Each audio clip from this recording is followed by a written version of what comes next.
माझ्या मित्रांनी IT course केलेला आहे पण त्यांना जॉब नाहीये, तर ते फील्ड चेंज करू शकता का? का नाही करू शकत रे? आता IT मध्ये रिस्ट्रिक्शन चालू आहेत, म्हणजे भरपूर लोकांचा जॉब चाललेत. का चाललेत? तर एआय आले. एआय मुळे भरपूर साऱ्या लोकांना जॉब चाललेत आणि जाणार. पुढे जर पुण्यामध्ये बघायला गेलं तर फ्रेशरसाठी जॉबच नाहीत IT मध्ये.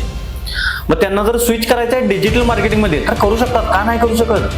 त्यांना जर हाय पेइंग सॅलरी घ्यायचं आहे, त्यांना असं वाटतं की हा सर मला हे करिअर करायचं आहे, तर करू शकतात.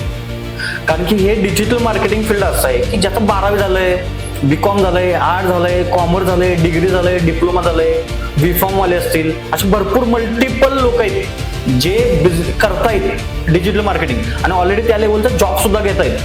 मग IT मध्ये जॉब नाही भेटलं पण काय घाबरायचं आहे? डिजिटल मार्केटिंग मध्ये तर भरपूर जॉब आहेत आणि AI मुळे आणखीन जॉब ऑपॉर्च्युनिटी आलेत. कालेत तर डिजिटल मार्केटिंगची गरज आहे आणि AIचं मार्केटिंग करणार कोण आहे? एक डिजिटल मार्केटर आहे.